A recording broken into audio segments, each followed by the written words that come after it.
Hello hi friends ಪ್ರಿವಿಡಿಯಲ್ video ನೋಡ್ತಾ ಇರಲ್ಲ. ಈ ಒಂದು ವಿಡಿಯೋಗೆ ನಾನು ಕಾಪಿರೈಟ್ ಕ್ಲೈಮ್ ಬರ್ತಂದು ಸೌಂಡನ್ನು ಸ್ಟಾರ್ಟಿಂಗಲ್ಲಿ ಸ್ವಲ್ಪ ಕೇಳಿಸ್ಕೊಟ್ಟಿರ್ತೀನಿ, ಉಳಿಕಿದ್ದೆಲ್ಲ ಮ್ಯೂಟಲ್ಲಿ ಇರುತ್ತೆ. ಸೊ ದಯವಿಟ್ಟು ಸೌಂಡು ಮ್ಯೂಟ್ ಇದೆ ಅಂತೇಳಿ ಭಾಳಷ್ಟು ಜನ ವಿಡಿಯೋನ ಎಂಡುವರೆಗೆ ನೋಡಲ್ಲ ಫ್ರೆಂಡ್ಸ್. ಆದಷ್ಟು ಎಂಡುವರೆಗೆ ನೋಡಿ ಹಾಗೆ ಸಪೋರ್ಟ್ ಮಾಡಿ ಫ್ರೆಂಡ್ಸ್. ಬನ್ನಿ ಈ ಒಂದು ವಿಡಿಯೋದಲ್ಲಿ ನೀವು ನಿಮ್ಮ ಫೋಟೋ ಹಾಕ್ಕೊಂಡು ಯಾವ ಥರ ಕ್ರಿಯೇಟ್ ಮಾಡ್ಕೊಳ್ಳೋದು ಅಂತ ಹೇಳ್ಕೊಡ್ತೀನಿ. ಸೊ ಮೊದಲನೇದಾಗಿ ನೋಡಿ ಫ್ರೆಂಡ್ಸ್, ನೀವು ಯಾವುದೇ ರೀತಿಯಾಗಲಿ ಯೂಟ್ಯೂಬಲ್ಲಿ ಈ ಥರ ಲಿಂಕ್ನ ನಾನು ಕೊಟ್ಟಿರ್ತೀನಿ. ಇವಾಗ ನನ್ನ ಒಂದು ವಿಡಿಯೋದಲ್ಲೇ ತೋರಿಸ್ತೀನಿ ಬನ್ನಿ ಇವಾಗ. ಸೊ ಈ ಥರ ನಿಮಗೆ ಎಂಟರ್ಪ್ರೈಸ್ ಬರುತ್ತೆ. ಇಲ್ಲಿ ನಾನು ಡಿಸ್ಕ್ರಿಪ್ಷನ್ ಬಾಕ್ಸಲ್ಲಿ ಈ ಥರ ಕೊಟ್ಟಿರ್ತೀನಿ ನಿಮಗೆ. ಇವಾಗ ನೋಡಿ, ನಿನ್ನೆ ಒಂದು ವಿಡಿಯೋ ಹಾಕಿದ್ದೀನಿ. ಸೊ ಇವಾಗ ಇಲ್ಲಿ ನಾನು ಈ ಥರ ಕೊಟ್ಟಿರ್ತೀನಿ ಲಿಂಕು. ನಿಮಗೆ ಇಲ್ಲಿಂದ ಓಪನ್ ಮಾಡಿದರೆ ಓಪನ್ ಆಗಲ್ಲ ನೋಡಿ, ಈ ಥರ ಓಪನ್ ಆಗಲ್ಲ. ಸೊ ನೀವೇನು ಮಾಡಬೇಕಪ್ಪ ಅಂದರೆ ಇದನ್ನು ಕಾಪಿ ಮಾಡ್ಕೊಳ್ಳಿ. ಸೊ ಇಲ್ಲಿ ನೋಡಿ ಬನ್ನಿ, ನಾನು ತೋರಿಸ್ಕೊಡ್ತೀನಿ ನೋಡಿ. ನನ್ನ ಹತ್ರ ಒಂದು ನೋಟ್ ಅನ್ನೋ ಒಂದು ಪ್ರತಿಯೊಬ್ಬರ ಹತ್ರ ಇರುತ್ತೆ. ಸೊ ನಾನು ಮಾಡಿ ನೋಟ್ ಆ್ಯಪ್ನಲ್ಲಿ ಹೋಗಿ ಪೇಸ್ಟ್ ಮಾಡ್ತೀನಿ. ಸೊ ಇಲ್ಲಿ ರೈಟ್ ಕೊಡ್ತೀನಿ. ಇವಾಗ ಇದ್ರ ಮೇಲೆ ಕ್ಲಿಕ್ ಮಾಡಿಕೊಂಡ್ರೆ ಈಸಿಯಾಗಿ ಅಲರ್ಟ್ ಮೆಷನ್ಗೆ ಇಂಪೋರ್ಟ್ ಆಗುತ್ತೆ. ಅದು ನಿನ್ನೆ ಹಾಕಿದ್ದು ವಿಡಿಯೋ.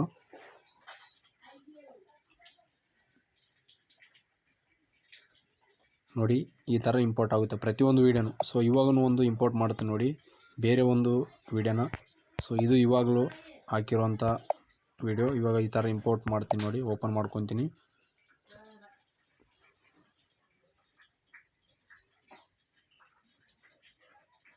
ನೋಡಿ ಯೂಟ್ಯೂಬಲ್ಲಿ ಓಪನ್ ಆಗಲ್ಲ, ಯಾಕಂದರೆ ಅದು ಆಪ್ಷನ್ಸು ಇಲ್ಲ. ಅದಕ್ಕೋಸ್ಕರ ಡೈರೆಕ್ಟಾಗಿ ನೀವು ವಾಟ್ಸಪ್ಪು ಕಾಂಟ್ಯಾಕ್ಟ್ ಇದ್ದವರಿಗೆ ಕಾಂಟ್ಯಾಕ್ಟ್ ಮಾಡಿ ಹಾಕ್ಕೊಳ್ಬೋದು. ಇಲ್ಲಾಂದರೆ ಈ ಥರ ನೋಟ್ ಅನ್ನೋ ಒಂದು ನೀವು ಸಪ್ರೇಟಾಗಿ ಸೀಕ್ರೆಟಾಗಿ ಹಾಕ್ಕೊಳ್ಬೋದು. ಸೊ ಇವಾಗ ವಿಡಿಯೋ ಇಂಪೋರ್ಟ್ ಆಯಿತು. ಇವಾಗ ವಿಡಿಯೋನ ಸ್ಟಾರ್ಟ್ ಮಾಡೋಣ. ಯಾವ ಥರ ಫೋಟೋನ ರಿಪ್ಲೇಸ್ ಮಾಡ್ಕೊಳ್ಳೋದು ಅಂತ ಹೇಳ್ಕೊಡ್ತೀನಿ ಬನ್ನಿ. ಸೊ ಮೊದಲನೇದಾಗಿ ನೋಡಿ, ಇಲ್ಲಿ ಶಿವಕಾಂತ್ ಅಣ್ಣವ್ರ ಫೋಟೋನ ಆ್ಯಡ್ ಮಾಡಿದ್ದೀನಿ. ಇಲ್ಲಿ ನಿಮಗೆ ಎಲ್ಲಿ ಫೋಟೋ ಕಾಣಿಸ್ತಾ ಇಲ್ಲ ಅಂತ ಅಂದ್ಕೋಬೋದು. ಸೊ ಇಲ್ಲಿ ನೋಡಿ ಕೆಳಗಡೆ ಗ್ರೂಪ್ ಕೊಟ್ಟಿರ್ತೀನಿ ನಾನು. ಸೊ ಇಲ್ಲಿ ಕಾಣಿಸ್ತಲ್ಲ ಗ್ರೂಪು, ಈ ಒಂದು ಗ್ರೂಪ್ ಮೇಲೆ ಕ್ಲಿಕ್ ಮಾಡ್ಕೊಳ್ಳಿ. ಇಲ್ಲಿ ಎಡಿಟ್ ಗ್ರೂಪ್ ಅಂತ ಇದೆ ಕೆಳಗಡೆ. ಸೊ ಇಲ್ಲಿ ನೋಡ್ಕೊಳ್ಬೋದು, ನೀಟಾಗಿ ನೋಡ್ಕೊಳ್ಬೇಕು ವಿಡಿಯೋ ಯಾವ ಥರ ಇದ್ರೂ. ಇದ್ರ ಮೇಲೆ ಕ್ಲಿಕ್ ಮಾಡ್ಕೊಳ್ಳಿ. ಸೊ ಇಲ್ಲಿ ಲಾಸ್ಟಲ್ಲಿ ಶಿವಕಾಂತ ಅಣ್ಣವ್ರ ಫೋಟೋ ಮೇಲೆ ಕಾಣುತ್ತಲ್ಲ, ಇಲ್ಲಿ ಸಣ್ಣದಾಗಿ ಚಿಕ್ಕದಾಗಿ ಕಾಣುತ್ತೆ. ಇದ್ರ ಮೇಲೆ ಕ್ಲಿಕ್ ಮಾಡಿಕೊಂಡು ಇಲ್ಲಿ ಕಲರ್ ಮತ್ತು ಫಿಲ್ ಮೇಲೆ ಕ್ಲಿಕ್ ಮಾಡ್ಕೊಳ್ಳಿ. ಕ್ಲಿಕ್ ಮಾಡಿಕೊಂಡು ಇಲ್ಲಿ ಸ್ಟಾರ್ ಮೇಲೆ ಓಕೆ ಮಾಡ್ಕೊಳ್ಳಿ. ಸೊ ಅದಾದ ನಂತರ ಇಲ್ಲಿ ನೀವು ಈಸಿಯಾಗಿ ಫೋಟೋನ ರಿಪ್ಲೇಸ್ ಮಾಡ್ಕೊಳ್ಬೇಕು. ಇವಾಗ ನಾನು ಬೆಳಗುಂದಿ ಅಣ್ಣವ್ರ ಫೋಟೋನ ಸೆಲೆಕ್ಟ್ ಮಾಡ್ಕೊತೀನಿ ನೋಡಿ. ಈ ಥರ ಫೋಟೋನ ಸೆಲೆಕ್ಟ್ ಮಾಡಿಕೊಂಡೆ.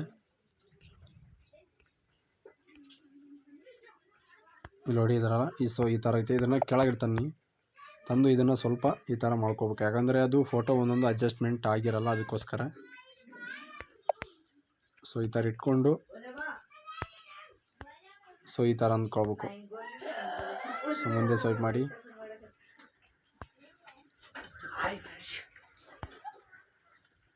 ಇಲ್ಲಿ ಕೂಡ ಅಷ್ಟೇ, ಇಲ್ಲಿನೂ ರಿಪ್ಲೇಸ್ ಮಾಡ್ಕೊಳ್ಳಿ.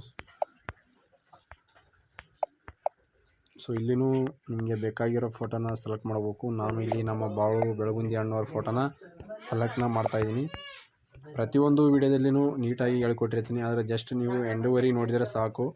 ಪ್ರತಿಯೊಂದು ವೀಡಿಯೋ ನಮಗೂ ಸಪೋರ್ಟ್ ಸಿಗುತ್ತೆ, ಹಾಗೆ ನಿಮಗೂ ಯಾವ ಥರ ಎಡಿಟಿಂಗ್ ಮಾಡ್ಕೊಳ್ಬೇಕು ಅಂತಲೂ ನಿಮಗೂ ನೀಟಾಗಿ ಅರ್ಥ ಆಗುತ್ತೆ. ಸೊ ನೋಡಿದ್ರಲ್ಲ ಇಷ್ಟಿರುತ್ತೆ. ಸೊ ಫ್ರೆಂಡ್ಸ್, ದಯವಿಟ್ಟು ವಿಡಿಯೋ ಇಷ್ಟ ಆದರೆ ಒಂದು ಲೈಕ್ ಮಾಡಿ, ಸಪೋರ್ಟ್ ಮಾಡೋದು ಮಾತ್ರ ಎಂದಿಗೂ ಮರಿಬೇಡಿ. ಸೊ ಇವಾಗ ಏನಪ್ಪ ಅಂದರೆ ವಿಡಿಯೋನ ಡೌನ್ಲೋಡ್ನ ಹಾಕೋಣ.